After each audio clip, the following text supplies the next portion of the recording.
80 லட்சம் பேர் பயன்படுகின்ற திட்டத்தை இது என்னன்னு கூட ஸ்டாலின் அவர்களுக்கு தெரியாது. ஆனா தேர்தல் வந்துருச்சுன்னா உடனே நந்தன் கால்வாய் நந்தன் கால்வாய் நந்தன் கால்வாய் படுவாவீங்களா? எனக்கு வேற என்ன வார்த்தை சொல்றது தெரியல. நான் டீசெண்டா சொல்றேன். எவ்வளோயா இந்த விவசாயிகள் என்னையா பாவம் பண்ணாங்கயா? இந்த திட்டம் நிறைவேறதுக்கு உங்களுக்கு ஏயா துப்பு கிடையாது? எதுக்கியா உனக்கெல்லாம் அமைச்சர் பதவி? எதுக்கியா உனக்கெல்லாம் முதலமைச்சர் பதவி? இது ஒரு சாதாரண ஒரு திட்டம். இந்த திட்டத்துக்கு நாங்க போராடணும். இது விவசாய சங்கங்கள் அவ்வளோ போராட்டம் செய்யணும். இது எதுக்கியா ஒரு கலெக்டர், ஒரு அமைச்சர், ஒரு அரசாங்கம், ஒரு நிர்வாகம், எதுக்கியா அதுக்கு ஒரு நீர்வளத்துறைன்னு ஒரு துறை வச்சிருக்கீங்க? தமிழ்நாட்டில் 20 நீர்ப்பாசன திட்டங்கள் நிலுவையில் இருக்கு. இந்த திமுக ஆட்சிக்கு வந்து ஒரே ஒரு நீர்ப்பாசன திட்டத்திற்கு கூட நிதி ஒதுக்கீடு செய்யல. செஞ்சதெல்லாம் பழைய திட்டம். அதிமுக காலத்தில் முடிச்ச திட்டத்தில் இவன் வந்து ரிப்பன் கட் பண்றானுங்க. அத்திக்கடவு அவிநாசி திட்டம் இவங்களுக்கு அதை பத்தி தெரியாது. அவங்களுக்கு என்னன்னு கூட தெரியாது. விவசாயம் என்னன்னு தெரியுமா? ஸ்டாலின் அவர்களுக்கு என்னன்னு தெரியுமாயா? ஒன்னும் தெரியாது. இப்ப பார்த்தா திடீர்னு அன்னைக்கு பார்த்தா விவசாயத்துறை அமைச்சர் வந்து முதலமைச்சருக்கு நன்றி சொல்றாராம். எதுக்கியா நன்றி? என்னன்னா நெல்லுக்கு ஒரு குவிண்டாலுக்கு 2500 ரூபாய் கொடுத்துட்டாங்களாம். கொடுத்துட்டேன். இவங்க எவ்வளவு தெரியுமா அதிகப்படுத்தினாங்க? போன வருஷத்து இந்த வருஷத்துக்கு 130 ரூபாய். அதாவது இவங்க தேர்தல் வாக்குறுதி என்ன சொன்னாங்கன்னா 2021 அந்த புக்கு கொடுங்க. இது இந்த புத்தகம் நான் வெளியிட்டு இருக்கிறேன் போன வாரம். இந்த புத்தகம் பேர் வந்து விடியல் எங்கே. இது ஒரு ஆவணம். இது ஆவணப்படுத்தி விடியல் எங்கே. இது ஒரு பார்த்தீங்கன்னா ஒரு இடிஞ்ச பாலம். இந்த படம் பார்த்தா இடிஞ்ச பாலம் எங்கன்னா தண்டராம்பேட்டு, திருவண்ணாமலை மாவட்டம் தண்டராம்பேட்டில் இடிஞ்ச பாலம். இந்த பாலத்தை யார் கட்டினா தெரியுமா? எத்திராஜுலு வஜ்ரவேலு என்கின்ற ஏவா வேலு. யார் அவர் பேர்? என்ன? எத்திராஜுலு வஜ்ரவேலு. எத்திராஜுலு வஜ்ரவேலு என்கின்ற ஏவா வேலு. இவர் கட்டின பாலம் 3 மாசம் 100 நாள் கூட வரல. அடிச்சுன்னு போயிடுச்சு. 16 கோடி சுவாக. இன்னும் இவங்க ஒரு 6 மாசத்துல திமுக ஆட்சி சுவாக முடிச்சுடுங்க. அவ்வளவுதான். இவங்கெல்லாம் ஆட்சி செய்யறதுக்கு துப்பு கிடையாது அவங்களுக்குலாம். இந்த புத்தகத்தில் என்னென்ன கொடுத்திருக்கேன்னா, திமுக ஆட்சி வருவதற்கு முன்பு உங்களுக்கு தமிழ்நாட்டு மக்களுக்கு கொடுத்த 505 வாக்குறுதிகள், தேர்தல் வாக்குறுதிகள் உங்களுக்கு கொடுத்தாங்க. நாங்க ஆட்சிக்கு வந்தா வானத்தை விழா அப்படியே மழிவோம், இது செய்வோம், அது செய்வோம், இப்படி பண்ணுவோம், அப்படி பண்ணுவோம்னு என்னென்னமோ சொல்லி ஆட்சிக்கு வந்துட்டாங்க. பொய் சொல்லிட்டாங்க. எத்தனை பொய் சொன்னாங்க? 505 வாக்குறுதிகள். அதுல எத்தனை தெரியுமா இன்னைக்கு வரைக்கும் நிறைவேற்றிருக்கிறாங்க? 66.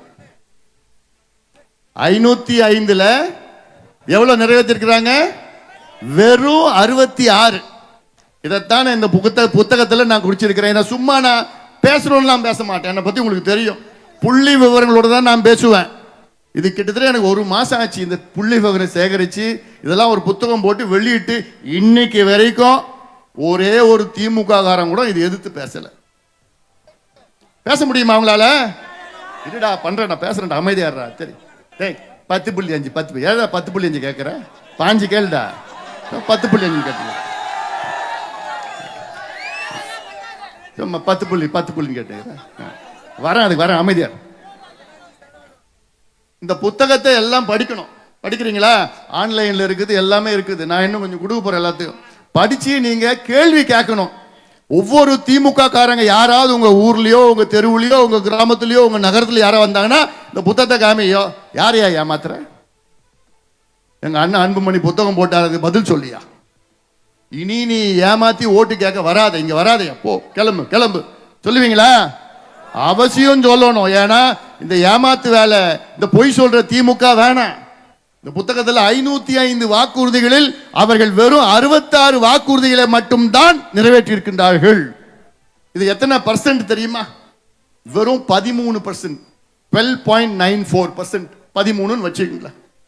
ஆக திமுக கொடுத்த வாக்குறுதிகளில் வெறும் 13 விழுக்காடு வாக்குறுதிகளை மட்டும்தான் நிறைவேற்றியிருக்கின்றார்கள். இப்போ ஒரு தேர்வு எழுதுனீங்கன்னா எவ்வளவு பாஸ் மார்க்? 35 பாஸ் மார்க், குறைஞ்சது 35. திமுக எவ்வளவு வாங்கியிருக்கிறாங்க? எத்தனை மார்க் வாங்கியிருக்கிறாங்க? 13. எவ்வளவு மார்க்? 13 மார்க் தான் வாங்கியிருக்கிறாங்க திமுக. 13 மார்க் வாங்கினா என்ன ஆகும்? ஃபெயில் ஆகும். திமுக ஃபெயில் ஆயிடுச்சு. ஃபெயில் ஆன கட்சி மீண்டும் ஆட்சிக்கு வரலாமா? வரலாமா? வரக்கூடாதியா, வரக்கூடாது, வர விடக்கூடாது. நீங்க மீண்டும் இந்த பொய் மூட்டை எடுத்துட்டு வருவாங்க.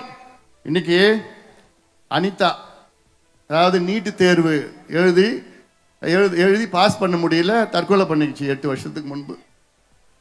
அந்த நீட்டு தேர்வு இல்லைன்னா இந்நேரம் அனிதா ஒரு டாக்டர் ஆயிருந்து இன்னைக்கு வெற்றிகரமாக இன்னைக்கு டாக்டர் பிராக்டிஸ் வந்திருக்கும். ஆனால் தற்கொலை பண்ணிக்கிச்சு. ஆனால் அனிதா ஒரு தற்கொலையை பயன்படுத்தி அது அரசியலாக்கி அதுக்கு பிறகு ஆட்சிக்கு வந்து, ஆட்சி வருவதற்கு முன்பு ஸ்டாலின் அவர்களும் சரி, உதயநிதி அவர்களும் சரி தெரு தெருவா வந்து என்ன சொன்னாங்க?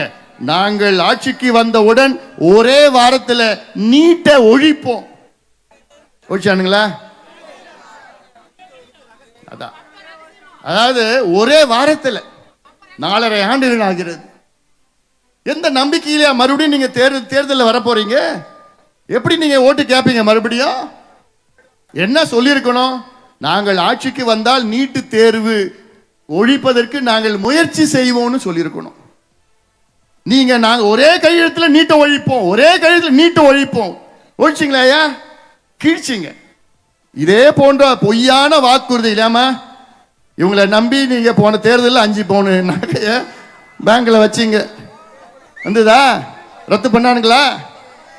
முடிஞ்சு போச்சு.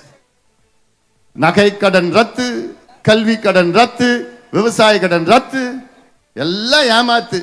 அடுத்தது நீங்க திமுக ஆட்சியை ரத்து பண்ணணும். திமுக ஆட்சியை நீங்க ரத்து பண்ணணும். தமிழ்நாடு மக்கள் ரத்து பண்ணணும். நான் கேட்டேன்ல உங்ககிட்ட, நம்ம மகிழ்ச்சியா இருக்கிறீங்களா? நான் கேட்கறது பாசத்தில் நான் கேட்கிறேன். ஆனா இன்னைக்கு தமிழ்நாட்டில் யாருமே மகிழ்ச்சியா இல்லை. எல்லா விலைவாசியும் ஏத்திட்டாங்க. வீட்டு வரியை ஏத்திட்டாங்க. 175 விழுக்காடு வீட்டு வரியை ஏத்திட்டாங்க. குடிநீர் வரியை ஏத்திட்டாங்க. பஸ் கட்டணத்தை ஏத்திட்டாங்க. பால் வரியை ஏத்திட்டாங்க. விலைவாசியை ஏத்திட்டாங்க. கரண்ட் பில்ல 4 முறை ஏத்திட்டாங்க. 4 வருஷத்துல கரண்ட் பில்ல 4 முறை ஏத்திட்டாங்க. ஆனா என்ன சொன்னாங்க இந்த புத்தகத்துல? நாங்கள் ஆட்சிக்கு வந்தவுடன் மாதம் மாதம் கணக்கெடுப்பு நடத்துவோம் கரண்ட் பில்லுக்கு. மாசம் இப்ப 2 மாசத்துக்கு ஒரு முறை எடுக்கிறாங்க. மாசம் எடுத்தாங்கன்னா உங்க கரண்ட் பில்லு கிட்டத்தட்ட ஒரு வருஷத்துக்கு அடிப்படையில் ஒரு வருஷத்துக்கு 6500 ரூபாய் குறையும். அது நான் சொல்றது மிக குறைவா கட்டுறது. அதிகமா கட்டிங்கன்னா, அதாவது 36 விழுக்காடுல இருந்து 50 விழுக்காடு வரைக்கும் குறையும். 36% இருந்து 50% வரைக்கும் கரண்ட் பில். நினைச்சு பாருங்க, மாசம் எடுத்தாங்கன்னா. ஆனா எல்லாமே பொய், எல்லாமே பத்தலாட்டம், எல்லாமே பொய். அதிக பொய் யாருக்கு சொல்லியிருக்கிறாங்க? விவசாயிகளுக்கு சொல்லியிருக்கிறாங்க. விவசாயிகள், என் பெற்றோருக்கு பிறகு எனக்கு விவசாயிகள் யாரு? என்னுடைய கடவுள், எனக்கு சோறு போடுற கடவுள் விவசாயிகள். ஆனா இன்னைக்கு விவசாயிகள் எல்லாம் கோபத்தில் இருக்கின்றால். அதான் சொன்னேன், இன்னைக்கு 2500 ரூபாய் ஒரு குவிண்டால் நெல்லுக்கு அவங்க வாக்குறுதி கொடுத்த நேரத்தில் ஒரு குவிண்டால்னா 100 கிலோ நெல் உற்பத்தி செய்யறதுக்கு அவங்க வாக்குறுதி கொடுத்த காலத்தில் 1850 ரூபாய். இன்னைக்கு கிட்டத்தட்ட 2800 ரூபாய் ஒரு குவிண்டால் நெல்லுக்கு இன்னைக்கு உற்பத்தி செய்யறதுக்கு.